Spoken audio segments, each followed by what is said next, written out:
우리가 얼마나 많은 걸 지금 누리고 살고 있는데 그걸 몰라요. 옛날에 왕은요, 여름에 얼음 좀 먹고 싶으면은 동빙고 서빙고 막 뛰어가서 그냥 막 얼음 갖다 바쳤어요. 근데 우리는 집집마다 냉장고에서 열면 얼음 다 있어요. 동빙고 서빙고 다 있어요. 옛날에 진시황보다, 옛날에 정조임금보다 우리가 훨씬 더 잘 사는 거예요. 그런데도 지금 감사하지 못하고 있다?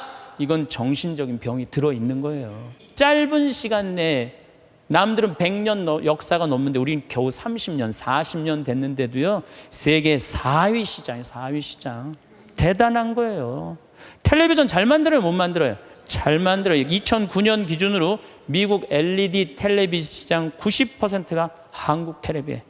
유럽에서는 뭐 내가 2004년인가 5년 갔을 때 이미 우리나라 LG가 거기 1위. 참 잘 만들어요. 파나소닉이라는 일본 텔레비전 회사가요, 한 달 전에 손들었어요. 텔레비 사업을 포기했어요. 뭐라고 포기했느냐면 우리는 삼성, LG 텔레비 따라갈 수가 없다. 그래서 우리는 텔레비 사업을 포기한다. 차 잘 만들죠. 텔레비전 잘 만들죠. 배 잘 만들죠. 휴대폰 잘 만들죠. 반도체 잘 만들지. 우리가 땅이 넓어요. 그렇다고 자원이 많아요. 정말 국민들 똑똑한 거 하나로, 성실한 거 하나로 이렇게까지 올라왔으면 행복해야죠. 근데 왜 OECD 30개 국가 중에 행복 등수가 25등이냔 말이에요. 욕심이 너무 많아서 그래요. 여러분들 지금 누리고 있는 것에 대해서 감사하지 못해서 그래요. 욕심 많은 사람은 기쁘게도 못 살고 감사도 못 해요. 여러분들 마음 안에 지금 욕심을 조금만 버리면요, 정말로 행복하게 살 수 있어요. 그 다음에 여러분들 한류 많이 들어봤죠? 깜짝 놀랄 일이에요. 내가 일본에 가서 드라마를 보면요, 정말로 재미없어요. 정말로 재미없어요. 근데 우리나라 드라마 보면요, 정말 재밌어요. 어쩜 그렇게 잘 만들어, 드라마를.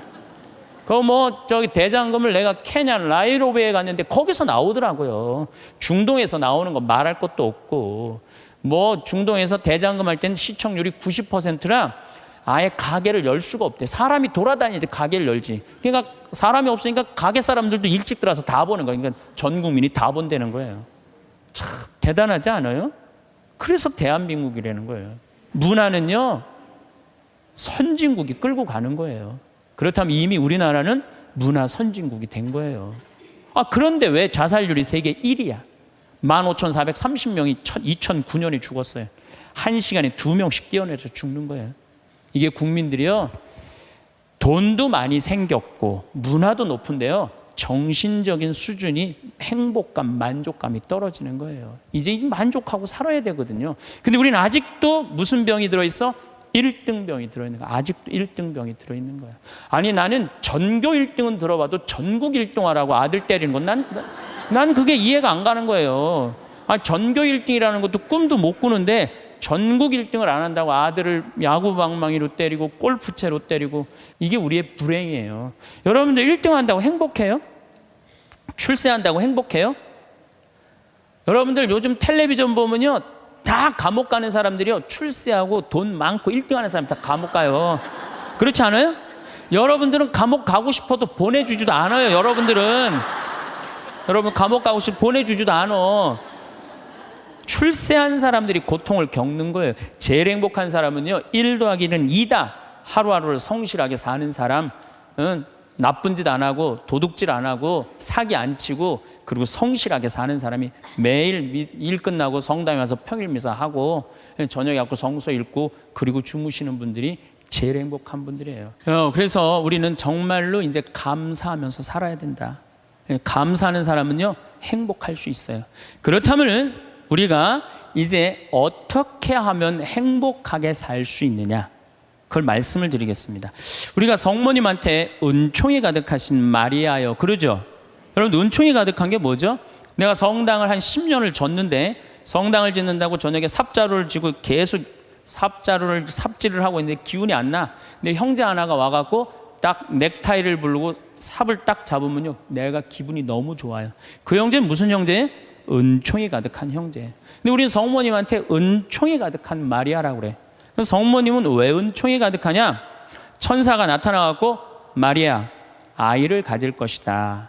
성모님의 첫째 반응은 그 말뜻이 무슨 말뜻일까? 곰곰이 생각해요. 은총 가득할 사람, 할 수 있는 사람은 첫 번째 조건은 곰곰이 생각하는 거. 내 인생이 어떻게 될까? 내가 천연대 아이를 가지면은 내가 이 아이랑 같이 돌에 맞아 죽지는 않을까? 요셉 남편한테는 어떻게 해야 되나? 곰곰이 생각을 했어요. 자기 인생에 대해서. 여러분들은 이제 여기 지금 60살 되신 분들은 100살까지 살 것이고, 50살 되신 분들은 110살까지 살 것이고, 40살 되신 분들은 120살까지 살 거야. 그럼 나는 이제 자식 다 키우고 60살서부터 120살까지 뭐하고 살 거냐? 곰곰이 생각해야 돼. 만약에 곰곰이 생각 안 하는 사람은 은총 가득하게 살 수가 없어요. 나는 늙어도 걱정 없어요. 할 일이 있으니까. 그랬더니 주교님이 또 한 번은 부르시더니 용인에 대대리에 5만 평이 있으니 그것도 개발하라는 거예요. 나는 80살까지 할 일이 있는 거야. 나는 얼마나 좋아요. 할 일이 있으니까. 근데 저는 제가 하고 싶은 건 아프리카의 생태마을 꾸미는 거예요. 그래서 나름대로 지금 준비를 하고 있어요. 그래서 내가 아프리카의 생태마을 꾸미려고 생각을 해보면은 100살까지 할 일이 있는 것 같아요. 100살까지. 그리고 이제 대한민국을 나는 전체로 생태마을을 꾸미고 싶은 게 꿈이에요. 그래서 우리나라에 한 40개 생태마을을 꾸미고 싶어요. 그럼 난 120살까지 할 일이 있는 거야. 늙어서 할 일이 기다리고 있다. 이거 행복한 거예요. 여러분들 만약에 내가 60살서부터 120살까지 아무것도 할 일이 없다. 그건 사는 게 저주예요. 오래 사는 게 저주예요. 여러분들 오늘 이후에 계획을 한번 짜보세요. 나는 60살에 뭘 할 거고, 70살에 뭘 할 거고, 80살에 뭘 할 거고, 90살에 뭘 할 거고, 100살에 뭐 할 거다. 신부님 언제 살지도 모르는데 그 사람처럼 바보가 없어요. 죽을 때 죽더라도 계획은 가져야죠. 계획이 이씨 살다가 죽는 사람이랑 계획 없이 그냥 대책 없이 100살까지 사는 사람이랑은 삶의 질이 틀린 거예요. 그래서 여러분들 이제 행복하게 살려면은 그런 생각을 곰곰이 해라. 두 번째, 내가 행복하려면 뭐 해야 되냐면 운동해야 돼. 아프면 안 돼요. 100살까지 살면서요, 이제는 죽지도 못해요. 죽을 만하면 살려갖고 오고, 죽을 만하면 살려갖고 와서 죽지도 못해요. 이제 의술이 좋아갖고 죽지도 못해요. 그럼 귀양 앞으로 50년 살 거 어떻게 사는 게 좋을까요? 건강하게 사는 게 좋은 거죠. 그래서 여기 지금 대충 연령층을 보니까 50, 60대들이 많으세요. 여러분들 대개 50, 60년 더 살아요. 그러면 여러분들 수영장 다니셔야 돼요. 수영장 가갖고 뭐 자유형 버터플라이 이런 거 하라는 거 아니에요. 수영장 걸어왔다 10분 왔다 갔다만 하면요, 산에 2시간 올라갔다 온 효과가 난대요. 허벅지에 근육이 안 풀리면은요, 죽을 때까지 누워서 뒤 가릴 수 있다는 거예요. 그런데 운동 안 하고 가만히 있는 할머니들 70살, 80살 되면요, 움직이지 못해요. 그럼 아들이 막 들었다가 화장실 갖다 놓고 씻고 그게 사는 거예요? 그렇게 100년까지 사는 거는 사는 게 아니죠. 그리고 여러분들 이제 한 70, 80대 갖고 이제 똥오줌 싸기 시작하면요, 여러분들 어디 위에 누워서 자느냐? 비닐 위에 누워서 자요. 이불을 맨날 빨 수 없잖아요. 그러니까 두꺼운 비닐로 깐다고요. 그럼 거기서 이제 똥 싸면 이제 그거 딱 꺼내고 거기 또 뉘우고 똥 싸면 또 뉘우고 그러는 거예요. 그렇게 살기 싫으면 어떻게 해야 돼요? 운동해야 돼. 수영장 다니. 무슨 돈으로? 집 잡혀서. 여러분들 자식들한테 재산을 물려준다고 자식을 사랑하는 길이 아니에요. 늙어서 자식 나 신경 안 쓰고 자기네들 나름대로 잘 살게 도와주는 게 어떻게 하는 거예요? 자식 도와주는 거예요. 그러니까 지금 누구한테 잘해주는 게, 나한테 잘해주는 게 누구 도와주는 거야? 자식 도와주는 거예요. 그래서 여러분들 이제 자신을 위해서 사세요. 옛날에 40살, 50살까지 살 때는요, 자식 위해서 살아도 돼요. 왜? 내가 그냥 대충 살다가 적당히 알아서 죽어주니까. 한 부모가 46, 47에 죽어주면은요, 병이 들어도요, 별로 자식들 힘들이지도 않아요. 근데 70살서부터 누워서 100살까지 누워있으면은요, 자식 미치는 거예요. 그러니까 누구한테 오늘 이후부터 잘해줘라? 본인한테 잘해줘라. 그 다음, 이제 100살까지 사는 세상에는 친구가 중요해요. 친구가. 1살서부터 50살까지 살 때는 자식, 남편, 아내, 이게 전부예요. 근데 50살서부터 100살까지는요, 자식은 떠나고 누구하고만 살아? 아내하고만 살아요. 남편하고만 살아요. 그 아내, 남편 이러고 둘이서 50년 동안 쳐다보고 있으면은요, 미쳐요. 친구는 이제 나이를 따지면 안 돼요. 친구. 난 제일 친한 친구가 86살이에요. 86살. 말씀드렸잖아요. 우리 생태마을 꾸며준 신부님. 얼마나 나한테는 소중한 친구예요. 그래서 나는 그분 지금 우리 생태마을에 내가 집 져놓고 같이 모시고 살아요. 제가 일주일에 최소한 2-3번은 같이 식사를 해요. 얼마나 좋아요. 86살 되셔갖고 나하고 같이 밥 먹고. 난 또 72살 먹은 친구도 있어요. 여자친구예요, 여자친구. 친구는 나이가 많을수록 좋아요. 나이가 많으면 돈이 많아요. 돈이. 그래서 여러분들 나이 많은 친구 많이 사귀세요. 또 나는 또 7살짜리 여자친구도 있어요. 우리 생태마을에 부활절 때 성탄 때마다 꼭 와요. 너무 예뻐요. 미사 참여를 하면 천사예요. 천사. 하늘에서 내려준 천사. 그래서 작년에는 너무 예뻐서 내가 30만 원짜리 드레스를 강의 나올 때 사서 입혔어요. 너무 예쁘더라고요. 나이를 먹으면요, 입은 다물고요, 주머니는 열으라고 그랬어요. 나도 이제 주머니를 열 나이가 된 거예요. 친구를 사귀는데 돈을 아끼지 마세요. 자, 또 이제 행복하게 살려면 텔레비 시청을 제발 좀 줄여라. 이 텔레비전이 문제 중에 문제예요. 제가 보기에는 우리 할머니들 가끔 나한테 이래요. 신부님 잠이 안 와요. 이런 할머니들 아침부터 저녁까지 텔레비전 본 거예요. 텔레비전을 보면 몸의 95%를 쓰지 않는데요. 텔레비전 볼 때 움직이지 않고 가만히 보는 거 아니야. 계속. 그러니까 저녁에 잠 자려고 그러는데 뭘 움직였어요. 피곤해야지 잠이 올 거 아니야. 이게 잠이 안 오는 거예요. 아침에 일어나고 수영장 가고 성당에 노인대학 가고 산에 올라갔다 오고 그리고 뭐 탁구 치러 거기 노인정에 가고 탁구 치고 하루 종일 뛰어다니면요, 밤에 자지 말라고 그래도 기절해서 자요. 아니 텔레비전 내용 뻔하지 않아요? 가난한 집 아들이 애인이 있는데 출세하고 싶어서 애인하고 배신하고 부잣집 딸한테 그냥 장갈 가버린 거야. 그랬더니 여자가 난 이제 살고 싶지 않다 이렇게 배신당하고 여기 한강에 뛰어내려서 죽었어. 근데 길 가던 어떤 남자가 그걸 보고 뛰어내려서 구한 거예요. 물속에 들어갔고 구했는데 어메 이놈이 또 갑부집 아들이 구했네. 근데 또 라이벌 회사의 아들이야 보니까 그래갖고 그냥 원수 갚는다는 얘기. 이번엔 또 내인 줄 알고 열심히 키웠는데 어메 이거 알고 보니 바뀌었네 이게 애가.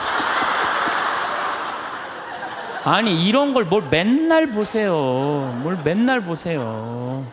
그런 걸 보시라는 거예요. 내셔널 지오그래픽, 히스토리 채널, 평화방송 뭐 이런 거 보라는 거예요. 제 얘기는. 괜히 그냥 이 남편이 그냥 물에 빠져 죽였는데 그냥 또 살아나갖고 점 찍고 나타나갖고 그냥 뭐 이런 거 보시지 마시고 100년 사는 인생에 행복하고 싶으면 공부해야 돼. 공부하셔야 돼. 이제는 초등학교 6년 중등고등학교 6년 배워갖고요 60살까지 울고 먹는 거예요. 최대한 봐준다고 해도 60살까지 울고 먹는 거예요. 그럼 60살서부터 100살까지 살려면 뭐 해야 돼요? 당연히 공부해야 돼요. 제가 우리 교장 선생님들한테 강의 가고 또 교과부 장학사 선생님들한테 강의할 때 그런 얘기예요. 초등학교 절대 폐교하지 말라고. 초등학교 애들은 310만 명이지만 60세 이상은 거의 600만 명이에요. 그러니까 초등학교 1학년서 1반부터 3반까지는 8살 다니게 하고 60살서부터 65살까지 가방 들고 학교 가게 하는 거예요. 의무적으로 누구나 다. 그래갖고 4반부터 6반까지는 60살 2학년 9살부터 1반부터 3반은 2학년 61는 4반부터 6반까지는 61 그래갖고 가방 들고 학교 가게 하는 거야. 그리고 1반 애들, 3반 애들, 4반 애들, 애들이라니 1반 아이들, 4반 늙은 아이들, 학교 다니는 아이들 자매 결혼 시켜주는 거예요. 학교 갈 때 데리고 가고 수업 끝나면 집에 갖다 주고. 폭력이 어디 있어요? 폭력이. 그런 거 없어요. 그래서 제 지론은 60살부터 65살까지 학교 다니면서 재산 관리하는 방법, 자녀들과 좋은 인간관계 유지하는 방법, 건강 관리하는 방법, 그리고 여러 가지 배우는 거, 뭐 논어도 배워도 되고 얼마나 배울 게 많아요. 그 학교 졸업한 학생에 한해서 100살까지 살 자격증을 줘라. 산다고 사는 게 아니다. 그러니까 여러분들 이제 100년을 행복하게 살려면 어떻게 하셔야 돼요? 공부하셔야 돼요. 내 사는 맛 사는 멋 저런 거 꼭 사서 읽어보라는 거예요. 꼭 책을 많이 사서 읽어보라는 거예요. 자, 그러고 난 다음에 행복하려면 어떻게 해야 되느냐? 웃어라. 웃으면 여러분들 행복해요. 마릴린 먼로가 뭐라고 그러냐면은 유머가 없는 남자를 상대하는 거는 날감자를 먹는 거와 같다 그래요. 그러니까 여러분들 만약에 남편이 30년 동안 생전 웃긴 소리 한 번도 안 했어. 그럼 여러분들은 30년 동안 날감자만 먹고 산 거예요. 날감자만. 아니 근데 60까지는 괜찮아. 60까지는. 근데 100살까지 생전 웃긴 얘기 안 해. 그럼 거의 100년 동안 날감자만 먹고 산 거예요. 그 사람 행복하겠어요? 안 행복하겠어요? 안 행복해요. 아인슈타인이요. 여러분들 언젠가 한번 봤을 거예요. 혀를 확 내물고 눈을 크게 뜨는 사진 보셨죠? 아인슈타인이 뭐라 그래요? 나의 천재성은 어디에서부터 시작된다? 유머에서부터 시작된다. 유머에서부터. 이탈리아 사람은 하루에 19분을 웃는데요. 독일 사람은 7분을 웃고 한국 사람은 하루에 1분 웃는다는 거예요. 1분 웃는. 그러니까 한국 사람들이 그래서 행복 지수가 떨어지는 거예요.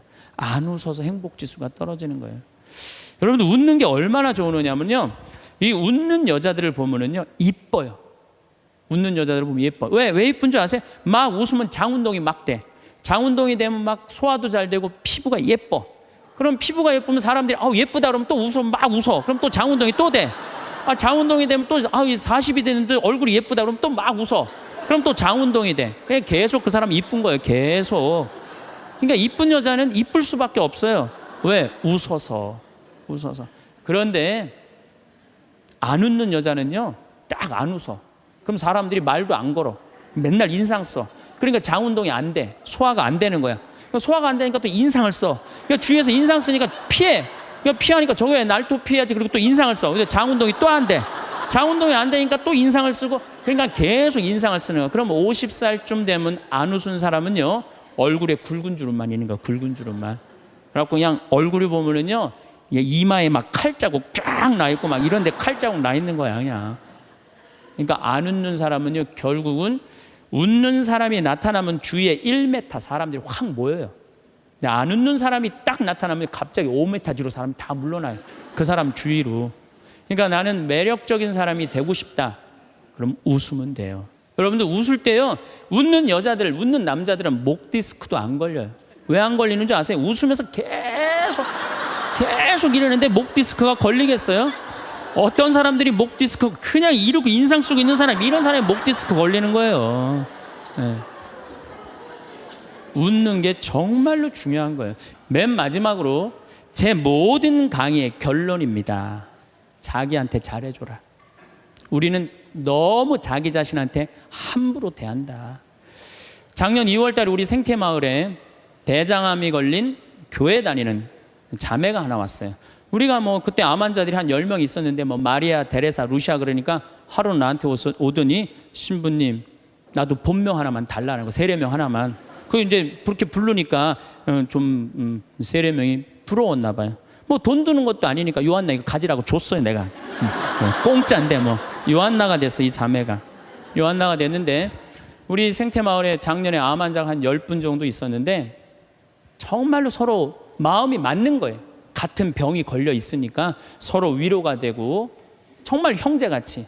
매일 이 곤드레 밥 먹으러 다니고 꿩만두 먹으러 다니고 막국수 먹으러 다니고 산채 비빔밥 먹으러 다니고 회 먹으러 다니고 또 북한에서 또 그 조개 그거 아주 좋은 거 그것도 수입해다가 그것도 우리끼리 또 해서 먹고. 작년에는 정말로 즐겁게 살았어요. 그런데 이 자매가 3월 말이 됐는데 뼈까지 다 전이가 된 거예요.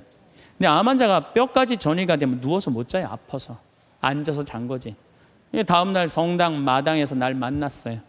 날 또 꼭 끌어안더니 신부님 나 아무래도 죽을 것 같아요. 그런데 내가 여기 와갖고 3개월 동안 살면서 사는 게 이렇게 즐거운 건지 처음 알았대요.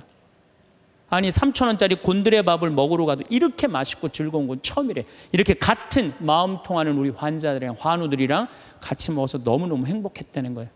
그런데 내 인생 48년을 돌아보면 행복했던 순간이 한 번도 없다는 거예요. 자기는 딸한테 하나도 안 미안하대요. 딸 자기가 빌딩 청소하고 대학까지 졸업시켰다는 거예요. 남편한테도 하나도 안 미안하대. 자기 3개월 동안 와 있는 동안 한 번도 안 와봤다는 거예요. 근데 누구한테 미안하냐면 자기 자신한테 너무너무 미안하다는 거예요. 그리고 내 어깨에 눈물을 뚝뚝 흘리고 이 자매는 일주일 만에 세상을 떠났어요. 자, 여러분들은 지금 여기 지금 50, 60까지 사신 여러분들 열심히 살지 않으셨어요? 지금까지 그렇지 않아요? 그리고 또 이 우중충한 날 강의 듣겠다고 여기 오신 여러분들은 무조건 열심히 사신 분들이에요. 그럼 여러분들은 지금 누구한테 제일 잘해줘야 되느냐면은 본인한테 제일 잘해줘야 돼요. 근데 내가 강원도 평창에 농사지로 딱 들어갔는데 사람이 아무도 없는 거예요. 나 밥 사주는 사람이 아무도 없는 거예요. 그리고 그냥 밤에 나오면 얼마나 깜깜한지 내 다리가 안 보여요. 다리가 보여야지 어딜 돌아다니까. 몸만 보여, 몸만. 강시 떠도 둥둥둥도 떠다니는, 강시 떠다니는 것처럼. 밥 사주는 사람도 없고 갈비 먹고 싶은데. 근데 난 갈비 먹고 싶으면 뭐라 그러냐면은 창현아, 갈비 먹고 싶냐? 가자, 내가 사줄게. 난 나한테 내가 사줘요.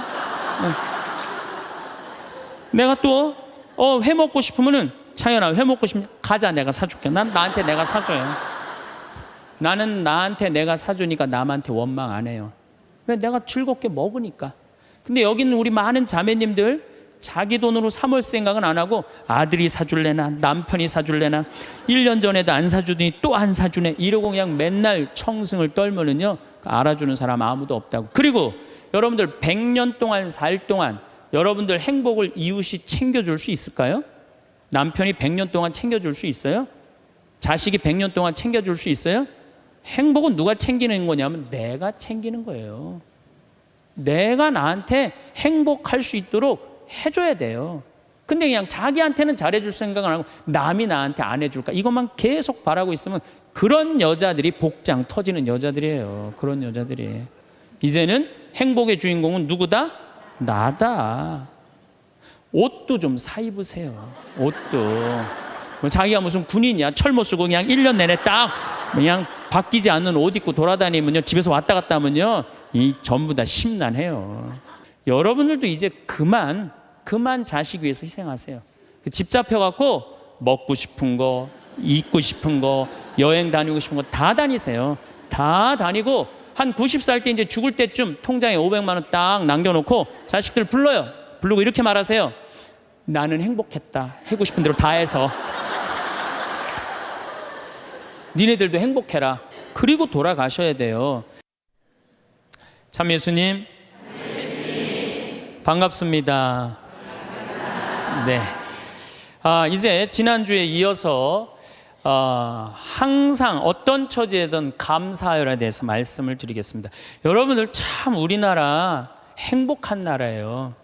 우리나라처럼 살기 좋은 나라가 없어요. 우리가 6.25 전쟁 끝났을 때 우리나라가 어느 정도로 살았느냐면 가난하기로 세계 6위였어요. IT 아시죠? 지난해 지진이 일어났던 IT하고 똑같았어요. 근데 지금 50년이 지난 지금 IT는 어떻게 삽니까? 정말로 거적대기 속에서 살아요. 그런데 50년이 지난 우리나라는 지금 어떻습니까? 세계 경제 규모 13위, 소비지수 7위, 이탈리아보다도 더 잘 써요. 그리고 올해 1조 달러 경제 규모 1조 달러. 우리 어렸을 때는요 100억 달러 수출 맨날 그러고 자랐어요. 그거 배우고 자랐어요. 그런데 1000억 달러도 아니고 1조 달러. 대단한 거예요. 정말로 대단한 거예요. 전 세계에 이런 나라가 한 나라도 없는 거예요. 원조 받는 나라에서 원조 해주는 나라. 그래서 제가 이 대단한 사람들이 모여 살아갖고 우리나라 이름이 대한민국이라고 그런 거예요. 대한민국이라고. 여러분들 제가 얼마 전에 서안이라는 데를 다녀왔어요. 진시황 묘 있는데. 근데 그 진시황을 끌던 마차가요. 말이 4마리야. 4마리. 그 대단한 진시황을 끌고 가는 마차가 말이 4마리예요. 여기 정조 임금이 아버지 육릉에 갈 때 여기서 말 몇 마리 끌고 왔는지 알아? 전체 행렬이 120마리도 채 안 됐어요. 근데 여러분들이 지금 2000cc 차를 타고 지금 여기 성당에 오셨다면 여러분은 말 몇 마리를 끌고 온 거냐면 150마리를 끌고 온 거예요. 말 150마리를 끌고 온 거예요. 우리가 얼마나 많은 걸 지금 누리고 살고 있는데 그걸 몰라요. 옛날에 왕은요, 여름에 얼음 좀 먹고 싶으면은 동빙고 서빙고 막 뛰어가서 그냥 막 얼음 갖다 바쳤어요. 근데 우리는 집집마다 냉장고에서 열면 얼음 다 있어요. 동빙고 서빙고 다 있어요. 옛날에 진시황보다, 옛날에 정조임금보다 우리가 훨씬 더 잘 사는 거예요. 그런데도 지금 감사하지 못하고 있다? 이건 정신적인 병이 들어있는 거예요. 짧은 시간 내에 남들은 100년 역사가 넘는데 우리는 겨우 30년, 40년 됐는데도요, 세계 4위 시장이에요. 4위 시장. 대단한 거예요. 텔레비전 잘 만들어요? 못 만들어요? 잘 만들어요. 2009년 기준으로 미국 LED 텔레비전 시장 90%가 한국 텔레비예요. 유럽에서는 뭐 내가 2004년인가 5년 갔을 때 이미 우리나라 LG가 거기 1위. 참 잘 만들어요. 파나소닉이라는 일본 텔레비전 회사가요, 한 달 전에 손들었어요. 텔레비 사업을 포기했어요.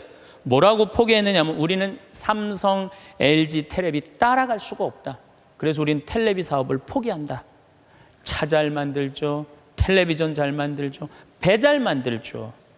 휴대폰 잘 만들죠. 반도체 잘 만들지. 우리가 땅이 넓어요.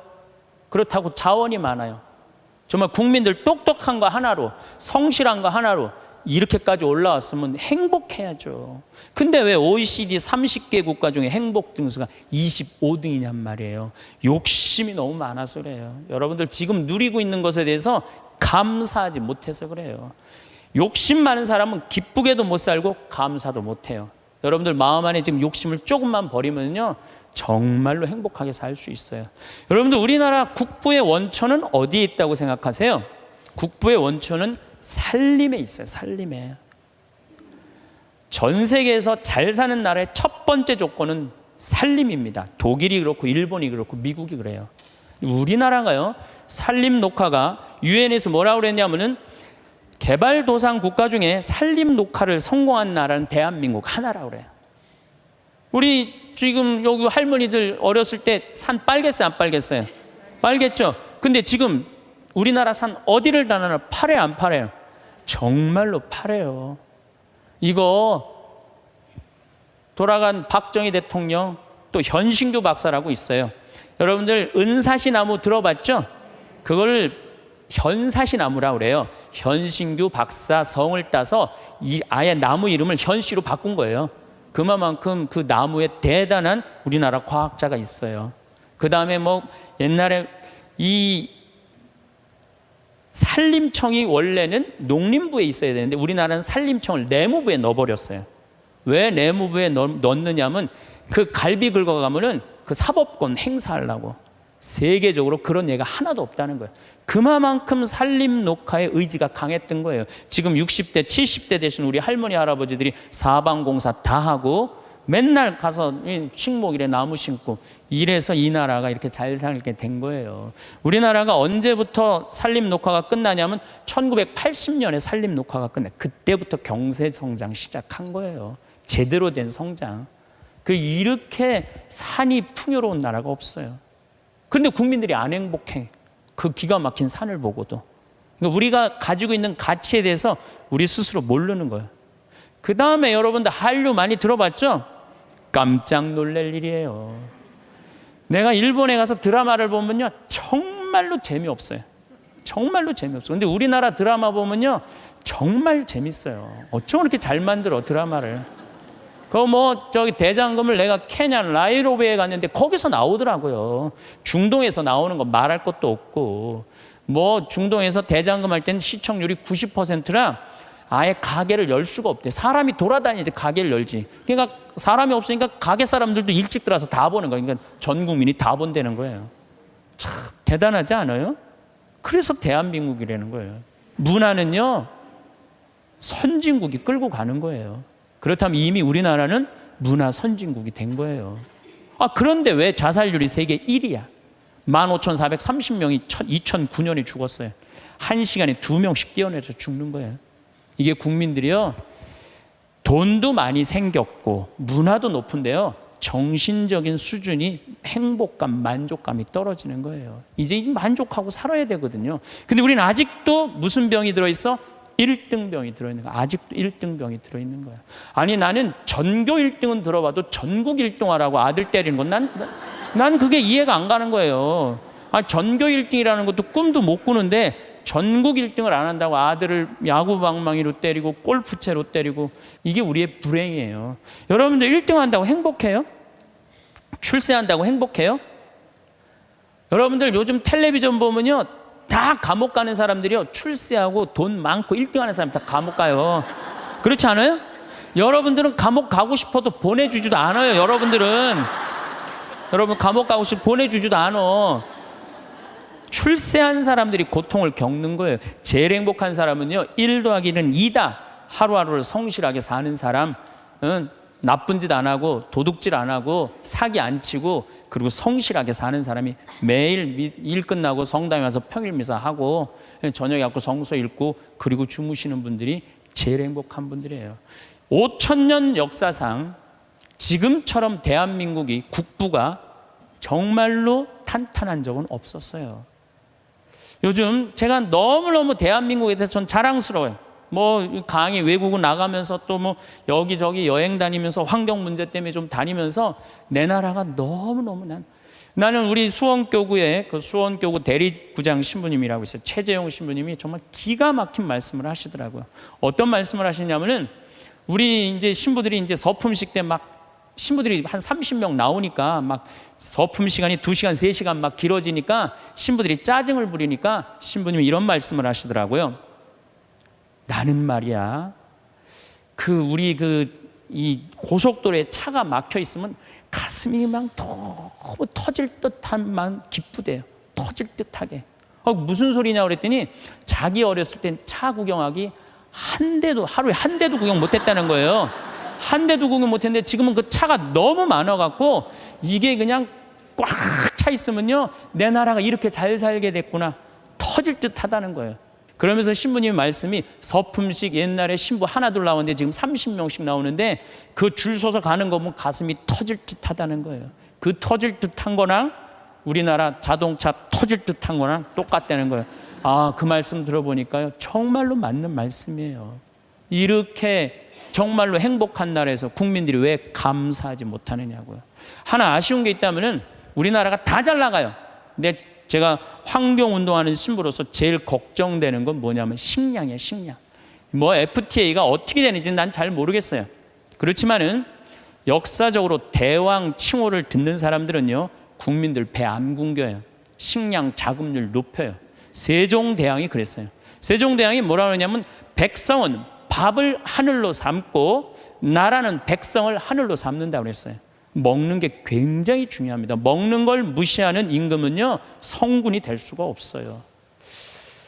그래갖고 이 세종대왕이 뭘 했느냐면은 추구기, 이거 다 농사 때문에 한 거예요. 해시계, 이것도 다 농사 때문에 한 거예요. 27%의 백성이 굶어 죽었어요, 세종대왕 때. 근데 세종대왕 때 그거를 해결을 한 거예요. 정조 임금은 수원 소호에다가 인공 호수를 만들었어요. 그래갖고 제발 우리 백성들 안 굶긴다고, 어떻게 안 굶긴다고 뭐를 했느냐면은 거기 연구소를 했어요. 그래서 여러분들 농촌진흥청이 왜 지금 수원 소호에 가 있는 줄 알아요? 그 세종대왕의 전통을 이어받는다고. 근데 지금 우리나라가 식량 자급률이 27%밖에 안 돼요. 그런데 이번에 FTA를 통해서 더 포기하겠다는 거예요. 우리가 쌓아놓은 거 하루아침에 무너지는 건 식량이에요, 식량. 그래서 이 식량 문제만 우리 국민들이 정말 의식을 갖고 해결해 나갈 수 있다면 대한민국은 앞으로 세계 4위, 3위까지 올라갈 수 있어요. 그 다음 또 하나 잘해야 되는 거, 국회의원들 제발 좀 싸우지 좀 않았으면 좋겠어요. 응? 이 예산안 처리를 한 번도 제때 처리한 적이 없어. 올해도 그냥 넘어가고 있어요. 국민들은 너무 잘하는데, 국민들은 너무 대단한데, 우리 국회는 세계 5대 최대 최악의 국회라고 선정이 됐으니 이게 참 안타까운 거죠. 내가 여의도 와서 강의해서 하는 소리에 저기다 대고 지금. 예. 그래서 우리는 정말로 이제 감사하면서 살아야 된다. 예, 감사하는 사람은요, 행복할 수 있어요. 그렇다면은 우리가 이제 어떻게 하면 행복하게 살 수 있느냐, 그걸 말씀을 드리겠습니다. 우리가 성모님한테 은총이 가득하신 마리아여 그러죠. 여러분, 은총이 가득한 게 뭐죠? 내가 성당을 한 10년을 졌는데 성당을 짓는다고 저녁에 삽자루를 쥐고 계속 삽질을 하고 있는데 기운이 안 나. 근데 형제 하나가 와갖고 딱 넥타이를 부르고 삽을 딱 잡으면요, 내가 기분이 너무 좋아요. 그 형제는 무슨 형제예요? 은총이 가득한 형제. 근데 우리는 성모님한테 은총이 가득한 마리아라고 그래. 그래서 성모님은 왜 은총이 가득하냐? 천사가 나타나갖고 마리아, 아이를 가질 것이다. 성모님의 첫째 반응은 그 말뜻이 무슨 말뜻일까? 곰곰이 생각해요. 은총 가득할 사람, 할 수 있는 사람은 첫 번째 조건은 곰곰이 생각하는 거. 내 인생이 어떻게 될까? 내가 처녀인데 아이를 가지면은 내가 이 아이랑 같이 돌에 맞아 죽지는 않을까? 요셉 남편한테는 어떻게 해야 되나? 곰곰이 생각을 했어요. 자기 인생에 대해서. 여러분들은 이제 여기 지금 60살 되신 분들은 100살까지 살 것이고, 50살 되신 분들은 110살까지 살 것이고, 40살 되신 분들은 120살까지 살 거야. 그럼 나는 이제 자식 다 키우고 60살서부터 120살까지 뭐하고 살 거냐? 곰곰이 생각해야 돼. 만약에 곰곰이 생각 안 하는 사람은 은총 가득하게 살 수가 없어요.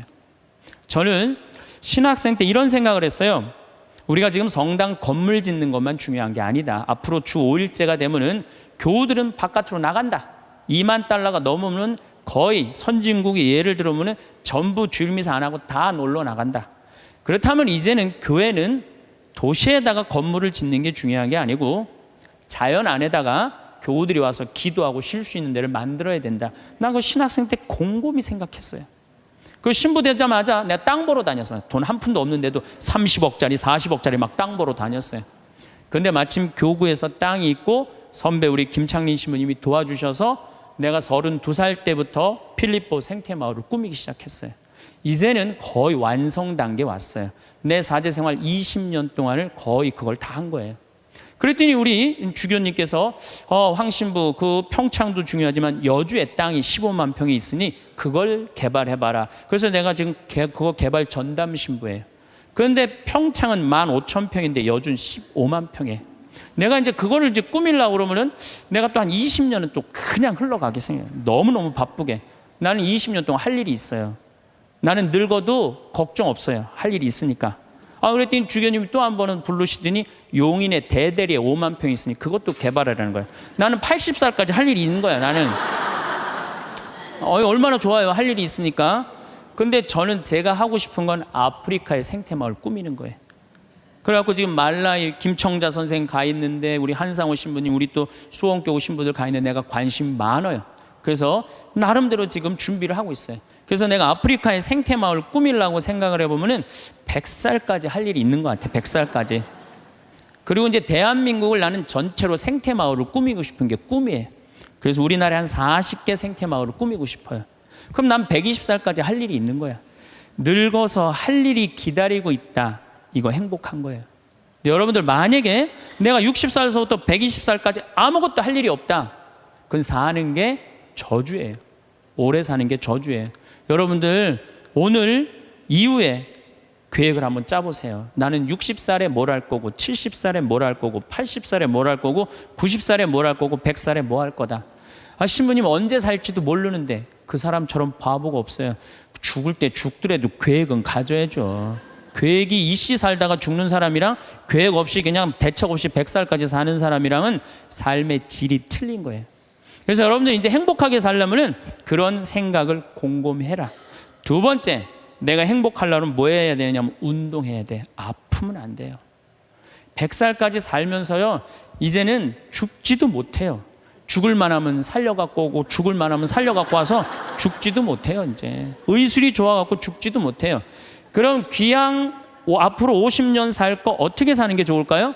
건강하게 사는 게 좋은 거죠. 그래서 여기 지금 대충 연령층을 보니까 50, 60대들이 많으세요. 여러분들 대개 50, 60년 더 살아요. 그러면 여러분들 수영장 다니셔야 돼요. 수영장 가갖고 뭐 자유형, 버터플라이 이런 거 하라는 거 아니에요.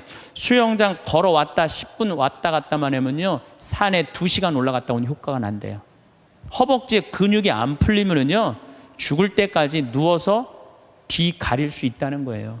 그런데 운동 안 하고 가만히 있는 할머니들 70살, 80살 되면요, 움직이지 못해요. 그럼 아들이 막 들었다가 화장실 갖다 놓고 씻고 그게 사는 거예요? 그렇게 100년까지 사는 거는 사는 게 아니죠. 그리고 여러분들 이제 한 70, 80대 갖고 이제 똥오줌 싸기 시작하면요, 여러분들 어디 위에 누워서 자느냐 하면 비닐 위에 누워서 자요. 이불을 맨날 빨 수 없잖아요. 그러니까 두꺼운 비닐로 깐다고요. 그럼 거기서 이제 똥 싸면 이제 그거 딱 꺼내고 거기 또 뉘우고 똥 싸면 또 뉘우고 그러는 거예요. 그렇게 살기 싫으면 어떻게 해야 돼요? 운동해야 돼. 수영장 다니. 무슨 돈으로? 집 잡혀서. 여러분들, 자식들한테 재산을 물려준다고 자식을 사랑하는 길이 아니에요. 늙어서 자식 나 신경 안 쓰고 자기네들 나름대로 잘 살게 도와주는 게 어떻게 하는 거예요? 자식 도와주는 거예요. 그러니까 지금 누구한테 잘해주는 게, 나한테 잘해주는 게 누구 도와주는 거야? 자식 도와주는 거예요. 그래서 여러분들 이제 자신을 위해서 사세요. 옛날에 40살, 50살까지 살 때는요, 자식 위해서 살아도 돼요. 왜? 내가 그냥 대충 살다가 적당히 알아서 죽어주니까. 한 부모가 46, 47에 죽어주면은요, 병이 들어도요, 별로 자식들 힘들이지도 않아요. 근데 70살에서부터 누워서 100살까지 누워있으면은요, 자식 미치는 거예요. 그러니까 누구한테 오늘 이후부터 잘해줘라? 본인한테 잘해줘라. 그 다음, 이제 100살까지 사는 세상에는 친구가 중요해요. 친구가. 1살서부터 50살까지 살 때는 자식, 남편, 아내, 이게 전부예요. 근데 50살서부터 100살까지는요, 자식은 떠나고 누구하고만 살아? 아내하고만 살아요. 남편하고만 살아요. 그 아내, 남편 이러고 둘이서 50년 동안 쳐다보고 있으면은요, 미쳐요. 친구는 이제 나이를 따지면 안 돼요. 친구. 난 제일 친한 친구가 86살이에요. 86살. 말씀드렸잖아요. 우리 생태마을 꾸며준 신부님. 얼마나 나한테는 소중한 친구예요. 그래서 나는 그분 지금 우리 생태마을에 내가 집 져놓고 같이 모시고 살아요. 제가 일주일에 최소한 2-3번은 같이 식사를 해요. 얼마나 좋아요. 86살 되셔갖고 나하고 같이 밥 먹고. 난 또 72살 먹은 친구도 있어요. 여자친구. 친구는 나이가 많을수록 좋아요. 나이가 많으면 돈이 많아요. 돈이.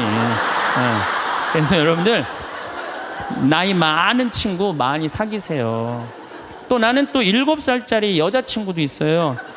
우리 생태마을에 부활절 때, 성탄 때마다 꼭 와요. 너무 예뻐요. 미사 참여하면 천사예요. 천사. 하늘에서 내려준 천사. 그래서 작년에는 너무 예뻐서 내가 30만 원짜리 드레스를 강의 나올 때 사서 입혔어요. 너무 예쁘더라고요. 나이를 먹으면요, 입은 다물고요, 주머니는 열으라고 그랬어요. 나도 이제 주머니를 열 나이가 된 거예요. 친구를 사귀는데 돈을 아끼지 마세요. 친구를 사귀는데 아낌없이. 돈보다 더 소중한 건 친구예요. 제가 어제 상지대학에 교수님들한테 강의를 갔는데 교수님 한 분이 강의 끝나고 오셨어요. 신부님, 나머지는 다 신부님 하는 대로 내가 잘 사는데 친구가 없네요. 내가 은퇴를 했는데 너무 혼자 있는 게 힘들다는 거예요. 여러분들 부부싸움을 했어. 내가 정말 이 집에서 정말로 더럽고 치사해서 내가 못 산다. 자매님들, 저녁 10시에 보따리 싸들고 나왔어. 딱 나왔을 때 친구한테 전화해갖고, 친구야, 나 지금 보따리 싸갖고 나왔거든. 나 좀 재워줘라 라고 전화할 수 있는 친구 3명 있느냐? 있으세요? 그 집에 남편도 있고 자식도 있고 그런데 그 집에 가서 남편 딴 방에 가서 자라고 그러고 그 친구랑 잘 수 있는 친구 3명이 있어요? 차라리 찜질방 가서 자는 게 낫지. 응? 그런 친구 3명이 있어야 된다는 거예요. 저는 우리 생태마을이 올해도 한 3만 5천 명이 왔어요. 사람들이 왜 이렇게 많이 오느냐고 그래요. 또 주교님들도 그렇게 물어보세요. 이렇게 운영이 잘 되느냐고. 다른 교구 주교님들이. 저는 친구 때문에 그래요. 저는 우리 수원교구 신부가 400명이에요. 그럼 내가 농약 안 친 배추를 해갖고 제일 먼저 김장을 담아갖고 누구한테 보내주느냐 하면 우리 신부들한테 다 보내줘요. 왜? 신부한테는 신부가 최고 아니에요. 다 보내줘요. 그럼 농약 안 친 배추로 내가 선물로 하는 거예요. 또 청국장 가루, 이거 참 좋거든요. 사나이가 갑바가 있어야지 맞아요. 그리고 내가 하나씩 한 통씩 다 보내줘요. 그러니까 5년 동안 우리 수원교구 신부들은 나한테 매년 뭐 감자, 옥수수, 뭐 된장, 뭐 청국장, 김장 선물로 받는 거예요. 그러니까 1월 달에 주일학교 선생들이 신부님 우리 주일학교 여름에 어디로 보낼까요? 평창. 나한테 얻어먹은 게 얼만데. 레지오 야외 어디로 보낼까요? 평창. 기브 앤드 테이크예요. 나는 친구가 목사님 친구들도 많고 스님 친구들도 많아요. 그래서 그냥 목사님들이 놀러 오라고, 스님들이 저 지리산 스님 꼭 놀러 오라고. 근데 시간이 너무 없는 거야. 나 그 친구들 다 만나러 다니려면 200살 살아도 모자라 지금. 친구가 많은 거는요, 너무너무 할 일이 많은 거예요. 친구들하고는 어울려 지내는 게 얼마나 즐거워요. 그렇죠? 여러분들 지금부터라도 친구를 사귀세요. 친구는 3가지를 따지면 안 돼요. 나이, 지위, 재산. 이거 다 무시하고, 그 3가지를 무시하고 사람 대 사람으로. 그래서 여러분들 멘토가 필요한 거. 멘토가 나의 삶에 정신적으로 나를 이끌어 줄 수 있는 멘토가 꼭 필요한 거예요. 난 아무도 없다. 그런 사람들이 자살하고 그런 사람들이 험악한 일을 딱 당하는 거죠. 그래서 우리가 이제 100년 사는 인생에는 자식만 전부가 아니고 남편, 아내가 전부가 아니고 누가 중요하다? 친구가 아주 중요하다. 자, 또 이제 행복하게 살려면 텔레비 시청을 제발 좀 줄여라. 이 텔레비전이 문제 중에 문제예요. 제가 보기에는 우리 할머니들 가끔 나한테 이래요. 신부님 잠이 안 와요. 이런 할머니들 아침부터 저녁까지 텔레비전 본 거예요. 텔레비전을 보면 몸의 95%를 쓰지 않는데요. 텔레비전 볼 때 움직이지 않고 가만히 보는 거 아니야. 계속. 그러니까 저녁에 잠 자려고 그러는데 뭘 움직였어요. 피곤해야지 잠이 올 거 아니야. 그게 잠이 안 오는 거예요.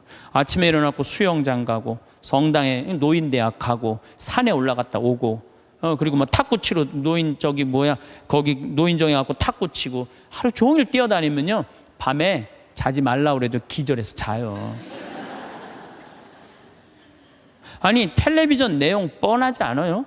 가난한 집 아들이 애인이 있는데 출세하고 싶어서 애인하고 배신하고 부잣집 딸한테 그냥 장갈 가버린 거야. 그랬더니 여자가 난 이제 살고 싶지 않다 이렇게 배신당하고 저기 한강에 뛰어내려서 죽었어. 근데 길 가던 어떤 남자가 그걸 보고 뛰어내려서 구한 거예요. 물속에 들어갔고, 구했는데 어메 이놈이 또 갑부집 아들이 구했네. 근데 또 라이벌 회사의 아들이야 보니까, 그래갖고 그냥 원수 갚는다는 얘기. 이번엔 또 내 애인 줄 알고 열심히 키웠는데 어메 이거 알고 보니 바뀌었네 이게 애가. 아니 이런 걸 뭘 맨날 보세요. 뭘 맨날 보세요. 여러분들, 제가 지난 시간에도 말씀드렸지만 인간이요 80년 사는 동안 잠자는데 26년을 쓴대요. 그리고 일하는데 21년을 쓴대요. 텔레비전 보는데 10년을 쓴다는 거예요. 10년을. 그리고 밥 먹는데 6년을 쓰고 사람 기다리는데 6년을 쓴다는 거예요. 우리가 그만큼 텔레비전을 많이 보면은요, 설거지대에 설거지가 쌓인대요. 텔레비전을 많이 보면 논에 피가 쌓인대요. 농민들한테는. 텔레비전은 내가 할 수 있는 일을 자꾸 뒤로 미루게 만들어요. 그리고 사람을 자꾸 게을르게 만들고 질서를 무너뜨리게 만드는 거예요.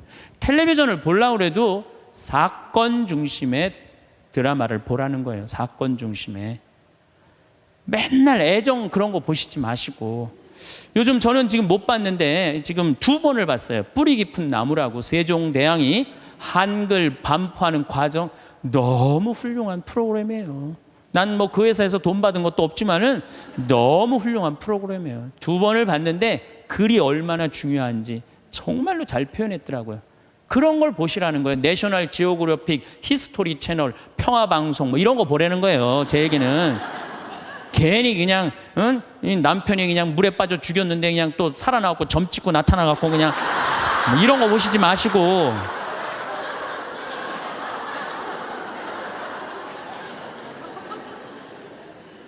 그래서 우리가 텔레비전이 굉장히 유익한 거예요. 근데 그걸 활용할 줄 몰라요. 아침부터 무작정 보는 거예요. 무작정. 네. 그래서 텔레비전을 많이 보면 치매에 걸릴 확률이 굉장히 높다는 거예요. 움직이지 않으니까. 움직이지 않으니까. 그래서 여러분들, 저한테 많은 분들이 신부님 그렇게 바쁜데 언제 책을 3권이나 쓰시느냐고. 텔레비전만 안 보면 돼요. 텔레비전을 안 보고 4시간 하루에 투자하면은요 1년만 책상에 앉아 있으면 책 한 권 나와요. 그 시간 텔레비전 보는 시간인데 그것만 안 보면은 책이 한 권 나오는 거예요. 그래서 여러분들도 앞으로 50년 동안 어떻게 텔레비전만 보고 살겠어요. 그래서 이제 100년 사는 인생에 행복하고 싶으면 공부해야 돼. 공부하셔야 돼. 이제는 초등학교 6년 중등고등학교 6년 배워갖고요 60살까지 울고 먹는 거예요.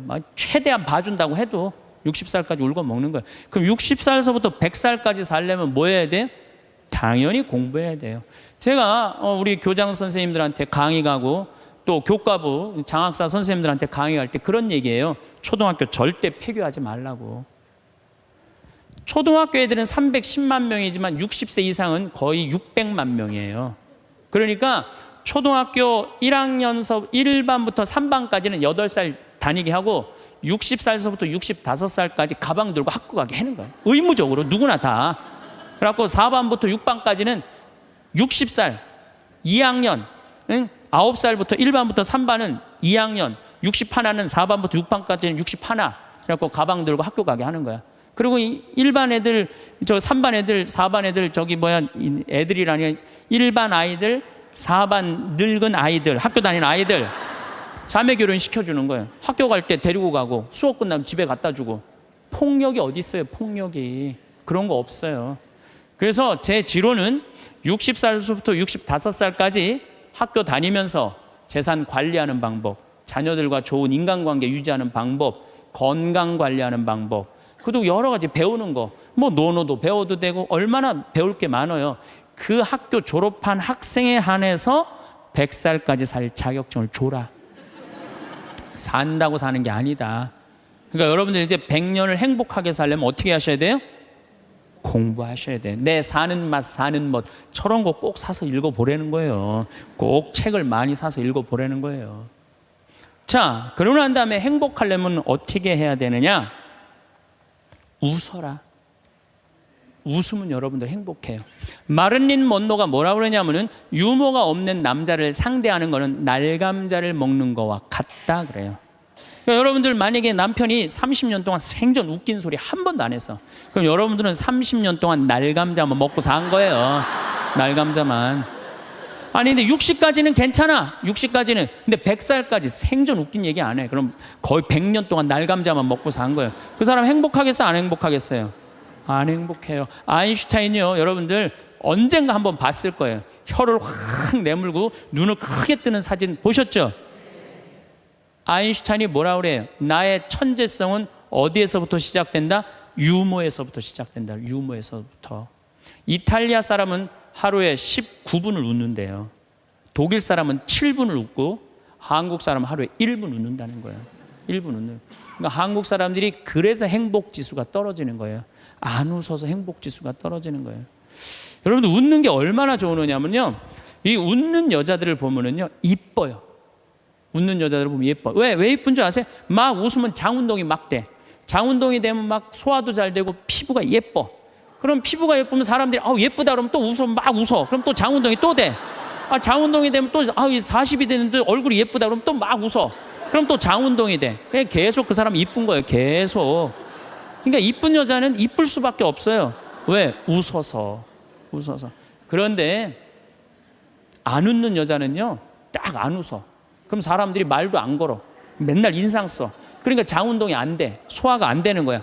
소화가 안 되니까 또 인상을 써. 그러니까 주위에서 인상 쓰니까 피해. 그러니까 피하니까 저거 왜 날 또 피해야지. 그리고 또 인상을 써. 근데 장운동이 또 안 돼. 장운동이 안 되니까 또 인상을 쓰고. 그러니까 계속 인상을 쓰는 거야. 그럼 50살쯤 되면 안 웃은 사람은요, 얼굴에 굵은 주름만 있는 거야. 굵은 주름만. 그래갖고 그냥 얼굴을 보면은요, 이마에 막 칼자국 쫙 나 있고 막 이런데 칼자국 나 있는 거야 그냥.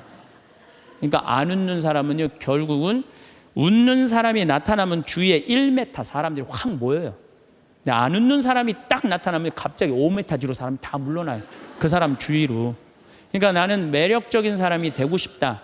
그럼 웃으면 돼요.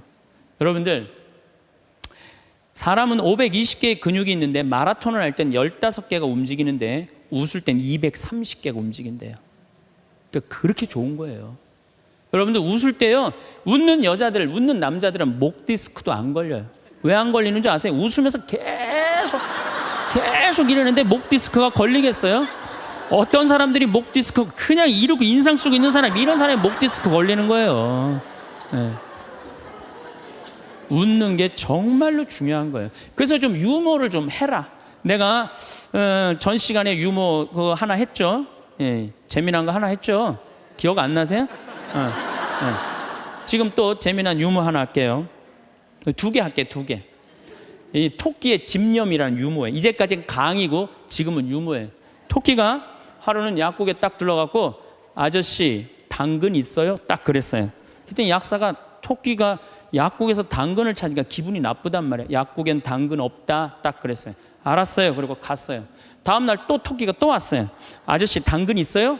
이놈 새끼 약국에 당근 없다는데 왜 자꾸 찾아오느냐고. 알았어요. 그리고 또 갔어요. 다음날 토끼가 또 왔어요. 아저씨 당근 있어요? 너 한 번만 더 약국에 와서 당근 찾으면 가위로 잘라버린다. 네 귀 딱 그랬어요. 알았어요. 그리고 갔어요. 다음날 토끼가 또 왔어요. 아저씨 가위 있어요? 그러니까 약국에 무슨 가위가 있느냐? 그러니까 이 토끼 하는 말이 아저씨 그럼 당근 있어요? 그러더래요.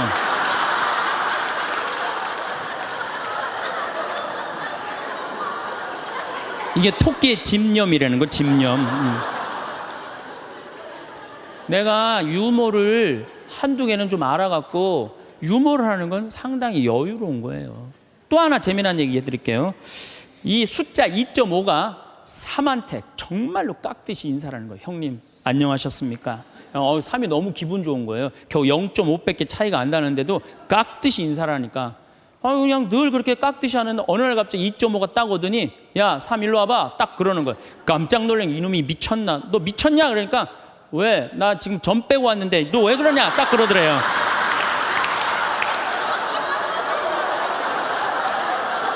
아 재밌어요?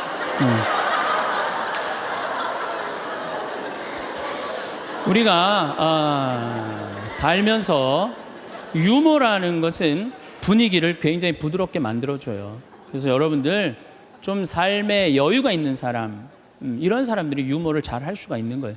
그러면 집안 분위기도 좋고 온 집안이 인상을 쓰고 있어봐요. 그거 좋겠어요. 그래서 항상 웃어라. 행복하고 싶으면. 그리고 귀양 100년 사는 거 웃으면서 살면 좋지 않겠어요? 네. 웃는 사람. 그래서 일소라고 그러는 거예요. 한 번 화내면 한 번 늙고 한 번 웃으면 한 번 젊어진다. 그게 장운동 때문에 그런 거예요. 장운동 때문에. 그래서 여러분들 행복하게 살고 싶으면 어떻게 하시면 돼요? 웃으시면 돼요. 자, 맨 마지막으로 제 모든 강의의 결론입니다. 자기한테 잘해줘라. 우리는 너무 자기 자신한테 함부로 대한다. 작년 2월 달에 우리 생태마을에 대장암이 걸린 교회 다니는 자매가 하나 왔어요. 우리가 뭐 그때 암 환자들이 한 10명 있었는데 뭐 마리아, 데레사, 루시아 그러니까 하루 나한테 오더니 신부님 나도 본명 하나만 달라는 거. 세례명 하나만. 그 이제 그렇게 부르니까 좀 세례명이 부러웠나 봐요. 뭐 돈 드는 것도 아니니까 요한나 이거 가지라고 줬어요 내가. 공짜인데 뭐 요한나가 됐어 이 자매가. 요한나가 됐는데 우리 생태마을에 작년에 암 환자가 한 10분 정도 있었는데 정말로 서로 마음이 맞는 거예요. 같은 병이 걸려 있으니까 서로 위로가 되고 정말 형제같이. 매일 이 곤드레 밥 먹으러 다니고 꽁만두 먹으러 다니고 막국수 먹으러 다니고 산채 비빔밥 먹으러 다니고 회 먹으러 다니고 또 북한에서 또 저기 그 조개 그 아주 좋은 거 그것도 수입해다가 그것도 우리끼리 또 해서 먹고 작년에는 정말로 즐겁게 살았어요. 그런데 이 자매가 3월 말이 됐는데 뼈까지 다 전이가 된 거예요. 근데 암 환자가 뼈까지 전이가 되면 누워서 못 자요. 아파서. 앉아서 잔 거지. 다음날 성당 마당에서 날 만났어요. 날 또 꼭 끌어안더니 신부님 나 아무래도 죽을 것 같아요. 그런데 내가 여기 와갖고 3개월 동안 살면서 사는 게 이렇게 즐거운 건지 처음 알았대요. 아니 3,000원짜리 곤드레 밥을 먹으러 가도 이렇게 맛있고 즐거운 건 처음이래. 이렇게 같은 마음 통하는 우리 환자들이랑 환우들이랑 같이 먹어서 너무너무 행복했다는 거예요. 그런데 내 인생 48년을 돌아보면 행복했던 순간이 한 번도 없다는 거예요. 자기는 딸한테 하나도 안 미안하대요. 딸 자기가 빌딩 청소하고 대학까지 졸업시켰다는 거예요. 남편한테도 하나도 안 미안하대. 자기 3개월 동안 와 있는 동안 한 번도 안 와봤다는 거예요. 근데 누구한테 미안하냐면 자기 자신한테 너무너무 미안하다는 거예요. 그리고 내 어깨에 눈물을 뚝뚝 흘리고 이 자매는 일주일 만에 세상을 떠났어요. 자, 여러분들은 지금 여기 지금 50, 60까지 사신 여러분들 열심히 살지 않으셨어요? 지금까지 그렇지 않아요? 그리고 또 이 우중충한 날 강의 듣겠다고 여기 오신 여러분들은 무조건 열심히 사신 분들이에요. 그럼 여러분들은 지금 누구한테 제일 잘해줘야 되느냐면은 본인한테 제일 잘해줘야 돼요. 나는 본당 신부 10년 할 동안 교우들이 정말로 잘해줬어요. 뭐 애 생기면 애 생겼다고 밥 사주고, 애 낳으면 애 낳았다고 밥 사주고, 뭐 그냥 정말로 그냥 건수가 얼마나 많은지 몰라요. 근데 내가 강원도 평창에 농사지로 딱 들어갔는데 사람이 아무도 없는 거예요. 나 밥 사주는 사람이 아무도 없는 거예요. 그리고 그냥 밤에 나오면 얼마나 깜깜한지 내 다리가 안 보여요. 다리가 보여야지 어딜 돌아다니까. 몸만 보여, 몸만. 강시 떠도 둥둥둥도 떠다니는, 강시 떠다니는 것처럼. 밥 사주는 사람도 없고 갈비 먹고 싶은데. 근데 난 갈비 먹고 싶으면 뭐라 그러냐면은, 창현아 갈비 먹고 싶냐? 가자, 내가 사줄게. 난 나한테 내가 사줘요.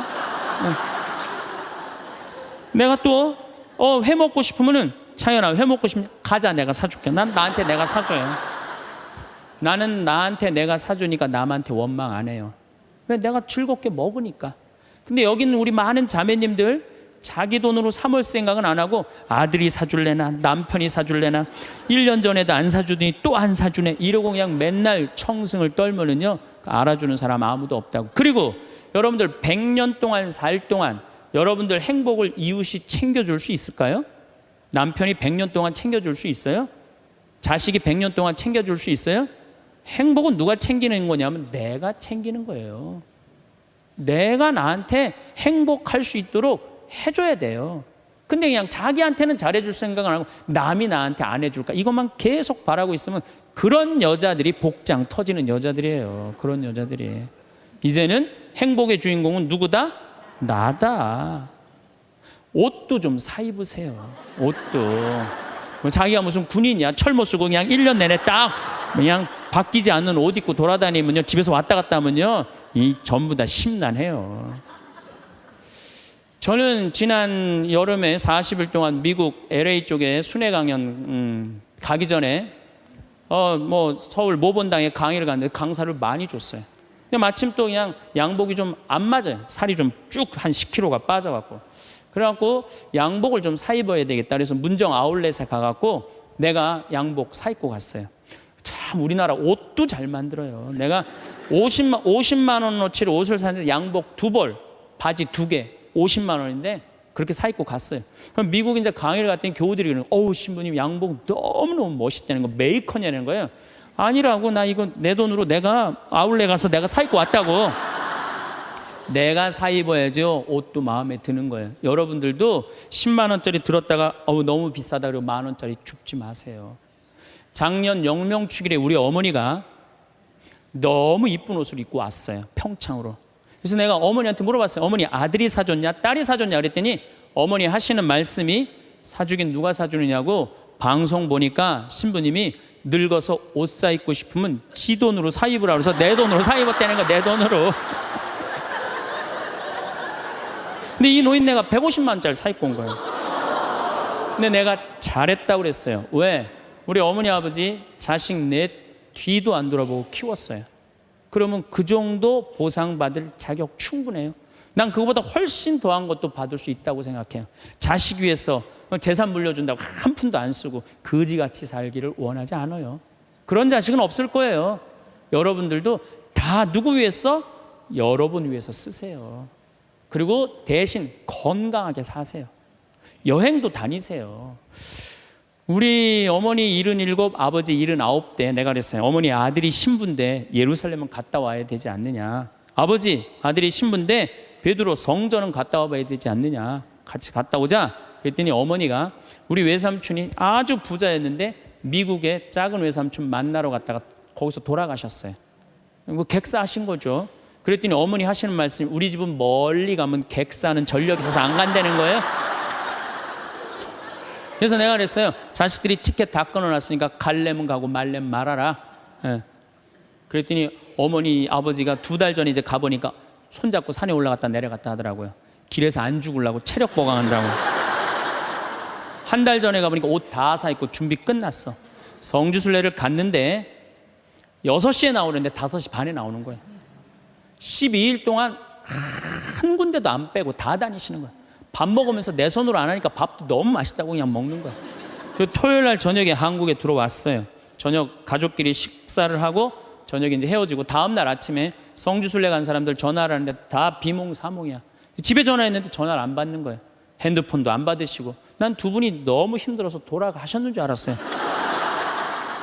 근데 2시에 통화가 됐어요. 아버지 왜 전화를 안 받느냐고. 그러니까 아버지가 자식들 전부 다 약수물 떠다 대주시거든요. 그 이제 10일 동안 집을 배웠으니까 그 성지순례 끝나고 아침에 일어나고 약수도로 간 거예요. 어머니는 어디 가니까 파마로 간 거예요. 파마로. 나이 80대도 여행 다니는데 아무 문제 없어요. 여러분들 집 잡혀서 다니세요. 네. 제가 저 언젠가 행복 강의 때도 말씀드렸지만 요한 바울 2세 교황님이 돌아가시면서 뭐라 그랬냐면은 나는 행복합니다. 여러분들도 행복하십시오. 그리고 돌아가셨어요. 이분이 1920년에 태어나셔서 2005년에 돌아가셨어요. 근데 이분이 안 행복할 게 뭐 있어요? 얼굴 잘생겼지, 키 크지, 노래 잘하지. 언어는 11개 언어를 자유자재로 했어요. 그리고 오상 받으신 비오 신부님이 뭐라 그랬냐면 저분은 교황 될 분이라고. 신부 되자마자 주교되고, 주교되자마자 추기경 되고, 추기경 되자마자 교황 됐어요. 1981년에 교황이 돼서 2005년까지 24년 동안 교황 자리에 있었어요. 근데 이분 그렇게 청승 떨면서 안 살았어요. 하고 싶은 대로 하고 살았어요. 얼마나 하고 싶은 대로 하고 살았냐면은 시성식을 2000년 동안 교황청에서만 했거든요. 근데 이분은 뭐라 그랬냐면 나는 나가서 한다. 누가 교황청에서 하라고 누가 정해놨느냐? 그래갖고 84년에 한국에 오셔서 시성식 하신 거예요. 파격적이시죠. 갈릴레오 갈릴레이 둥그렇다니까 그냥 옛날에 교황들이 평평하지 이놈은 뭐가 둥그러냐. 그러니까 이번 교황님이 요한 바울 2세 교황님이 500년 만에 미안하다. 너 감옥에 가두고 탑에 가둬서 사과했어요. 동방교회 파문한 거 철회했어요. 그랬더니 동방교회 수익권 인정해 줬어요. 그리고 102회에 걸쳐서 136개 나라를 순방한 거예요. 거의 24년 동안 교황청에 있은 적이 없어요. 전 세계 돌아다니냐고. 그래서 그분을 평화의 사도라고 그러는 거예요. 하고 싶은 대로 다 하고 돌아가시면서 나는 행복합니다. 여러분들도 행복하십시오. 그리고 돌아가셨단 말이에요. 여러분들도 이제 그만 자식 위해서 희생하세요. 집 잡혀갖고 먹고 싶은 거, 입고 싶은 거, 여행 다니고 싶은 거 다 다니세요. 다 다니고 한 90살 때 이제 죽을 때쯤 통장에 500만 원 딱 남겨놓고 자식들 불러요. 부르고 이렇게 말하세요. 나는 행복했다. 하고 싶은 대로 다 해서. 니네들도 행복해라. 그리고 돌아가셔야 돼요. 제일 내가 가슴 아픈 분들이 어떤 분들이냐면은 한 60살쯤 암이 걸려갖고 인생 돌아보니까 고생만 했단 말이야. 죽을 때 울면서 딸 불러서 엄마처럼 살지 말아라. 그리고 죽는 사람이 제일 가슴 아파요. 여러분들 죽을 때 이렇게 말씀하고 돌아가셔야 돼요.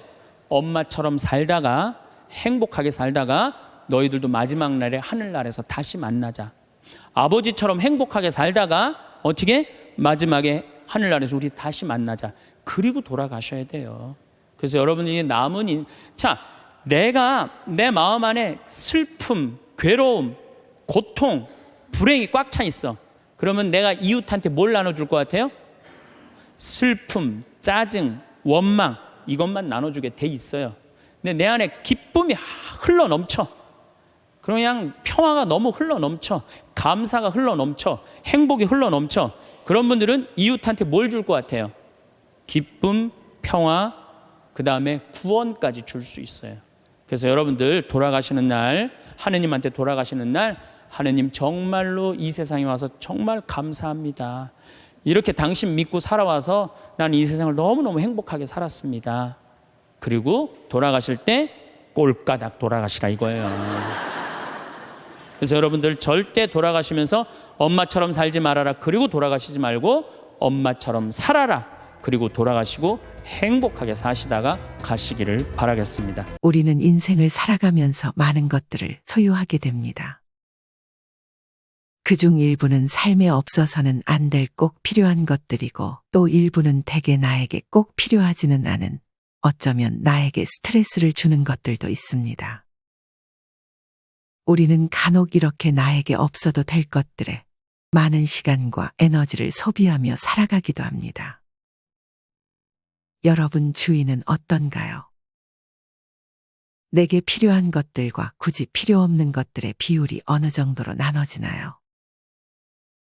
여기서 말하는 것은 물건이 될 수도 있고 인간관계가 될 수도 있고 긍정적이거나 부정적인 내 마음 혹은 습관과 관련된 것일 수도 있습니다. 물론 이런 거 다 생각하면서 살기를 거부하시는 분들도 계실 것입니다. 그런 분들은 앞서 말한 것 중 물건이면 물건, 습관이면 습관, 이렇게 하나만이라도 생각해보는 시간이 되었으면 좋겠습니다. 이미 몇몇 분들은 미련 없이 버리고 비워가며 홀가분한 마음으로 노후를 즐기고 있습니다. 사실 이렇게 버리는 것은 정말 쉽지 않습니다.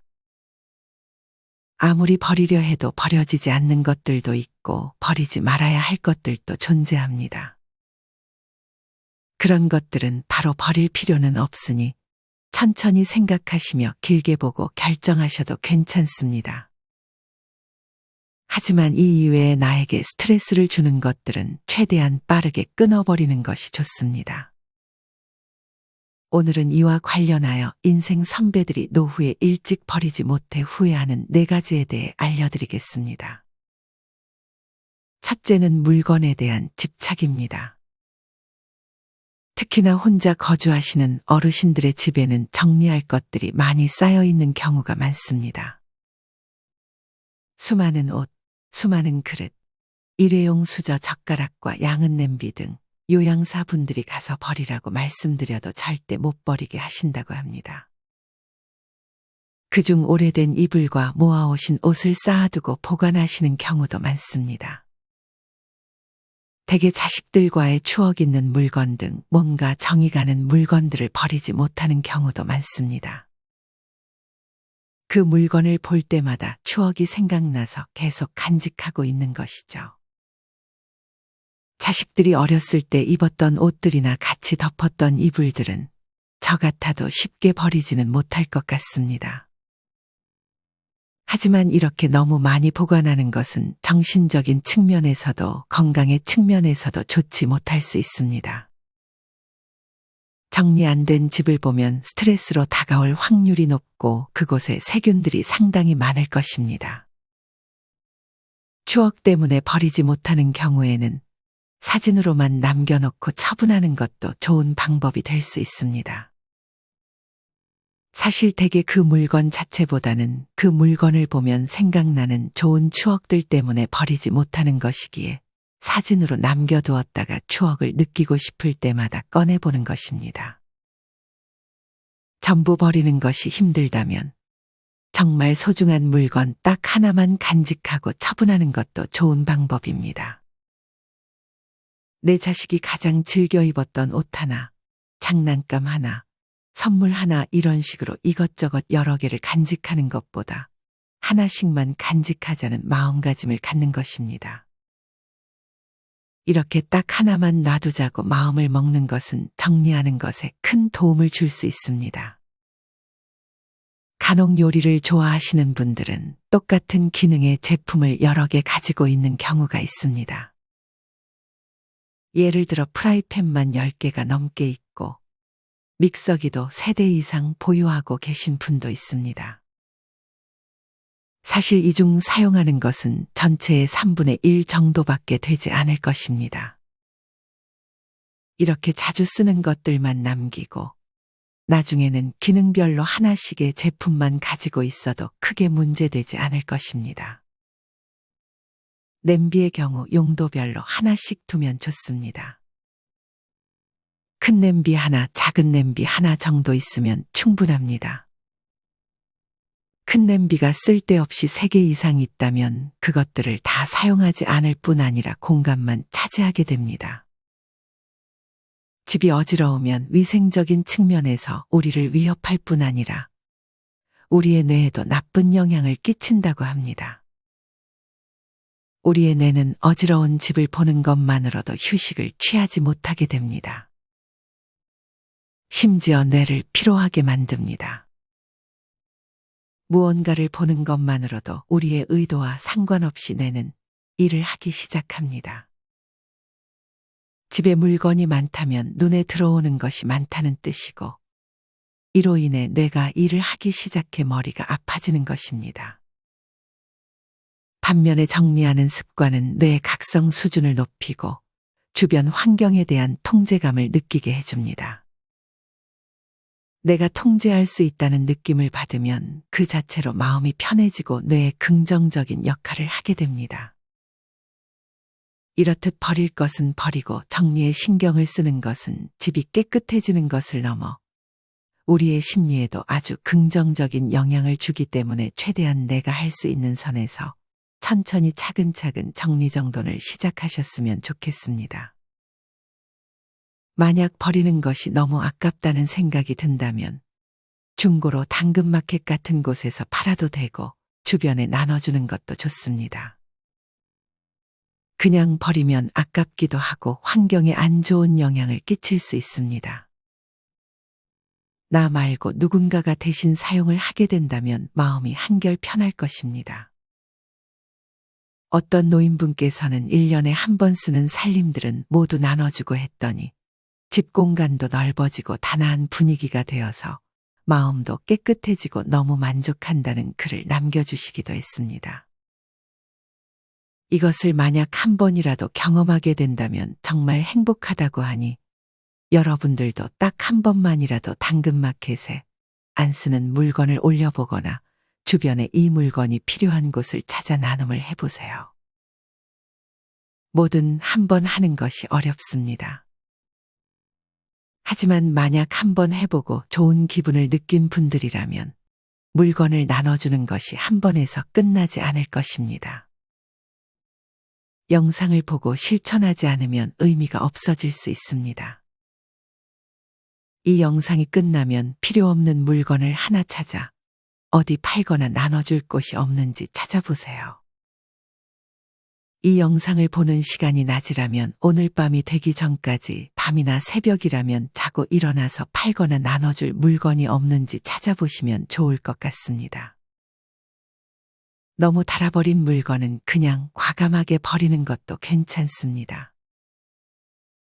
정리정돈을 잘하게 되면 앞으로 쓸데없는 지출을 막을 수 있습니다. 물건을 너무 쌓아두거나 어지럽히게 되면 내가 이미 그 물건을 가지고 있음에도 없다고 생각해 새롭게 물건을 하나 더 구매하게 되는 경우가 생길 수도 있습니다. 만약 정리를 잘 해놓고 물건들의 위치를 잘 기억해 둔다면 앞서 말한 실수는 하지 않을 것입니다. 그리고 많은 것을 한 번에 보관하게 되면 특히나 성 같은 것들은 쉽게 고장날 수 있고 뭐가 뭔지 파악하는 것이 힘들어집니다.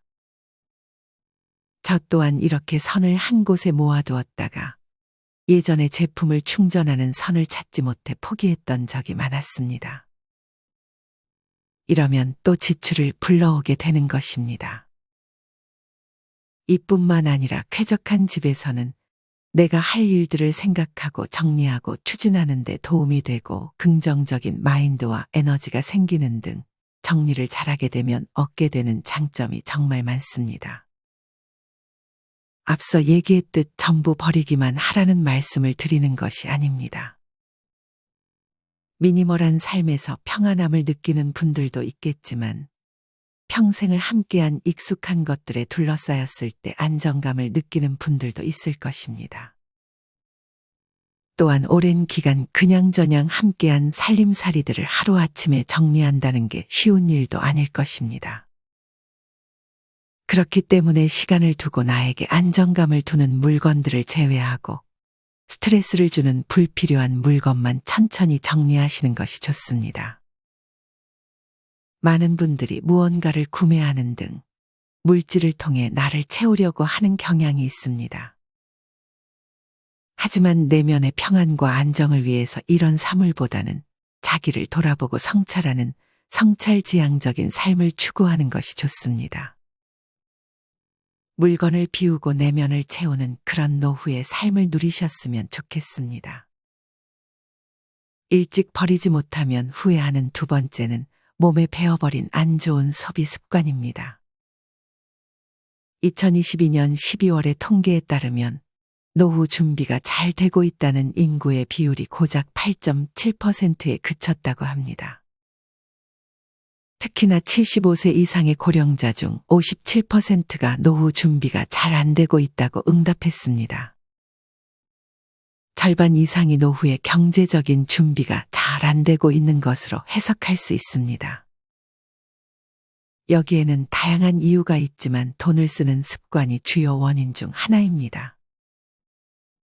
사실 아무리 소비를 잘한다 해도 더욱 조심해야 할 것은 바로 자녀에게 들어가는 돈일 것입니다.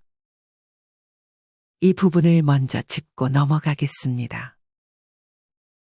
자녀에게 들어가는 돈은 대개 한 번씩 크게 들어가는 경우가 많습니다.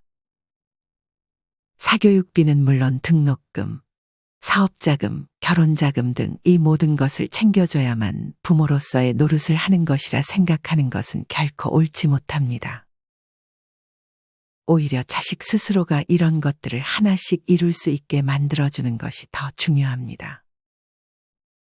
특히나 노후 자금이 빠듯한데 이 돈을 전부 자식을 위해 쓰는 것은 정말 위험한 행동입니다.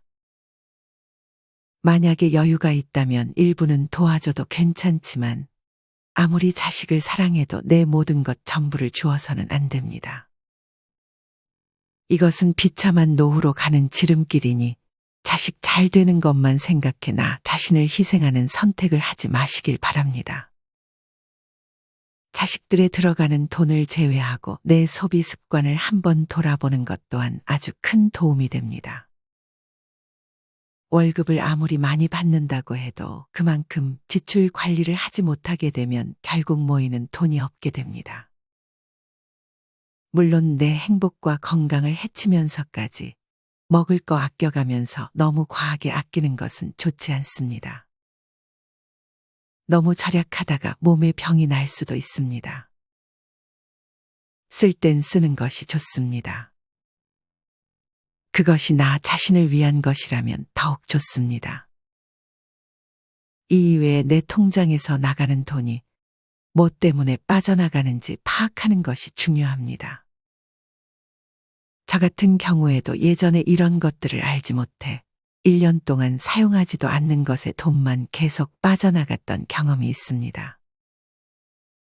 최근 3개월 혹은 한 달 동안 내 카드에서 빠져나간 내역 중에 필요 없는 지출이 있는지 파악하는 것이 좋습니다. 한 달에 10,000원이어도 그것이 1년이면 12만 원이고 10년이면 100만 원이 넘어가는 큰 돈이 될 수 있습니다. 이렇게 특히나 정기적으로 나가는 지출에 대해서 확실히 파악을 하고 내가 줄일 수 있는 지출이 있다면 줄여보는 것이 좋습니다. 우리가 경계해야 할 것이 하나 더 있습니다. 그것은 바로 과시욕입니다. 사람이라면 누구나 남에게 과시하고 싶은 욕망이 있습니다. 이것은 당연한 감정입니다. 하지만 이 과시욕만을 위해 내 수입에서 무리한 수준으로 자동차를 구입하거나 명품을 구입한다면 이것이 몇 년에 한 번이면 괜찮지만 몇 달 혹은 단기간에 계속 소비를 하는 것은 정말 좋지 않은 습관이 될 수 있습니다. 차나 명품도 처음에는 내 자존감을 높여줄 수 있지만 내면이 받쳐주지 못한다면 이 자존감은 오래가지 못할 것입니다. 결국 내면이 탄탄해야 자존감이 올라가는 것이지 이런 물질적인 것에서 자존감을 찾으려는 행동은 결코 좋지 않습니다. 이렇게 자식에게 내가 너무 많은 돈을 쓰려는 것은 아닌지, 과시욕 때문에 비싼 물건에 욕심을 내는 것은 아닌지, 지출에서 지금 쓸데없는 돈이 빠져나가고 있지 않은지 한 번씩 점검해 주는 것은 나의 경제 상황에 도움을 줄 것입니다. 또한 많은 전문가들이 신용카드를 자르라는 조언을 해주기도 합니다. 신용카드를 사용하면서 돈을 더 쓰게 되는 분들은 꼭 한번 고려해 보는 것이 좋을 것 같습니다. 절약하는 습관은 대개 어려서부터 가정에서 길러지는 경우가 많습니다. 그러니 아직 어린 자식을 둔 부모님이 계시다면 자식에게 먼저 그런 모습을 보여주는 것이 좋습니다. 일찍 버리지 못하면 후회하는 세 번째는 어정쩡하고 불편한 관계입니다. 나이 들면 굳이 가까이 하려 노력하지 않아도 자연스럽게 가까워지는 사람만 옆에 두는 것이 좋고, 저절로 멀어지는 친구를 억지로 끌어당기려 하지 않는 것이 좋습니다. 나이가 들어갈수록 일, 경제력, 가치관 등이 모두 달라지기 때문에 만나는 게 부쩍 버겁게 느껴지는 경우도 생깁니다. 만약 오래된 친구여도 나에게 열등감을 느끼거나 내가 열등감을 느끼는 친구라면 결국 멀어지는 것이 어찌 보면 좋은 방향이 될 수 있습니다. 또한 내가 먼저 안부 물어봐주고 생일 챙겨주고 해도 정작 내 생일 때 연락 한 번 없는 지인들에게 섭섭함을 느끼는 분들도 많을 것입니다. 이렇게 나이가 들수록 너무 인간관계를 위해 노력하는 것보다 오히려 혼자만의 시간을 즐기는 것이 노후에는 더 좋습니다. 물론 내가 좋아하는 사람들과는 굳이 거리를 두지 않아도 됩니다. 모든 인간관계를 정리하라는 말씀을 드리는 것이 아닙니다. 그저 지금 내가 유지하고 있는 관계 중에 좋은 관계는 놔두고 안 좋은 영향을 주는 관계만 차차 정리하면 되는 것입니다. 또한 사람에게 기대감이라는 게 생기는 순간 그 관계는 오래가지 못할 확률이 높습니다. 그렇기에 관계에서 행복을 느끼시는 분들이라면 친구든 자식이든 적당한 거리를 두고 만나는 것이 좋습니다. 특히나 친구는 서로에게 불편함을 주지 않고 바라는 것 없이 즐겁게 내가 해줄 수 있는 범위만 해주며 지내는 것이 좋습니다. 그러면 서로 서운해 할 일도 없고 즐겁게 만날 수 있을 것입니다. 사실 나이 들수록 자신 스스로와 친구가 되는 것이 가장 좋습니다.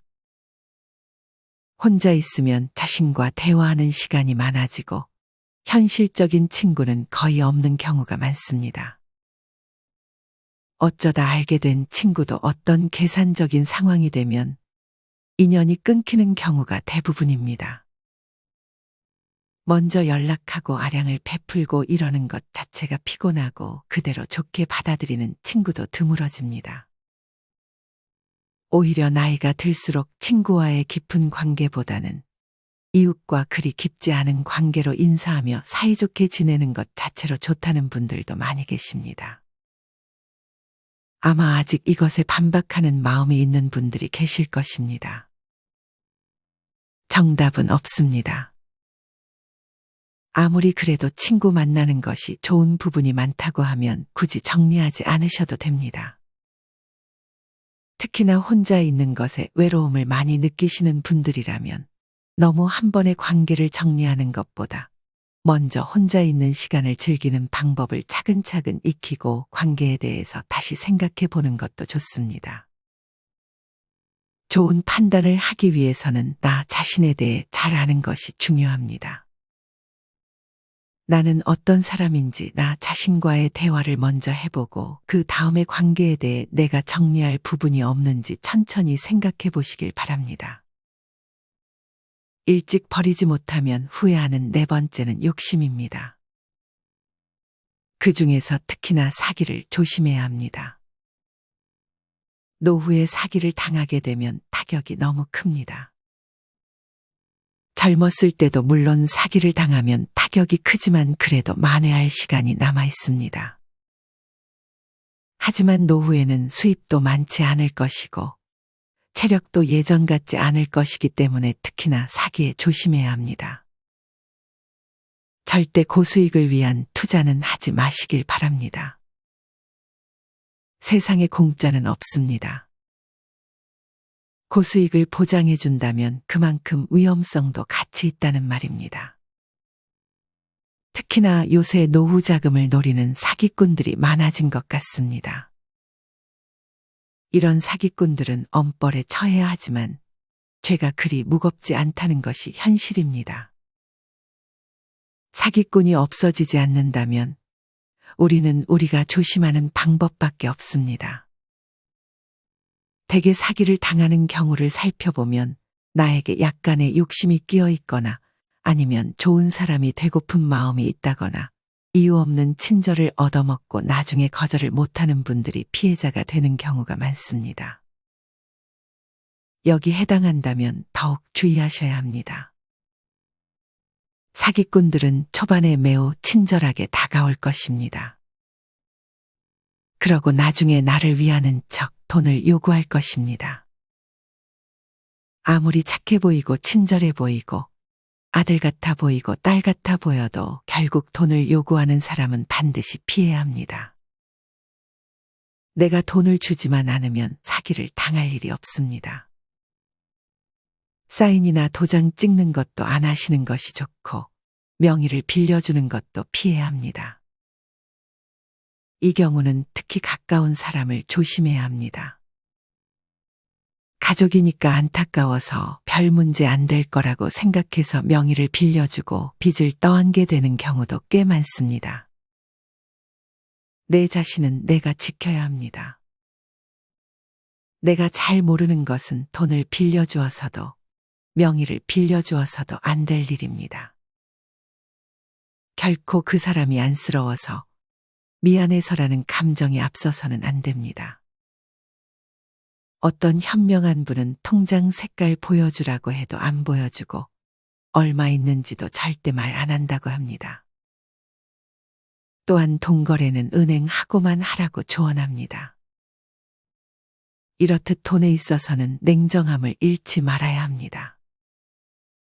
내 돈을 지키는 것이 곧 내 자신을 지키는 것과 마찬가지라는 사실을 잊지 마시길 바랍니다. 오늘은 일찍 버리지 못하면 후회하는 4가지에 대해 알려드렸습니다. 첫째는 물건에 대한 집착을 버리는 것. 둘째는 안 좋은 소비 습관을 고치는 것. 셋째는 어정쩡하고 불편한 관계를 끊는 것. 마지막 넷째는 욕심을 버리고 돈에 대해서만큼은 냉정함을 잃지 않는 것입니다. 아마 이 영상을 보는 분들 중 95%는 영상을 보는 중에만 내용에 동의하고 끝나면 아무 생각이 없어지실 것입니다. 반대로 말하면 오늘 영상의 내용 중 하나만이라도 실천한다면 여러분은 상위 5%의 실행력을 갖추는 사람이 될 수 있습니다. 실천에 대한 다짐을 새해에만 하시는 분들이 있습니다. 이러면 기회가 많지 않아집니다. 실천은 바로 지금부터 하는 습관을 만드는 것이 좋습니다.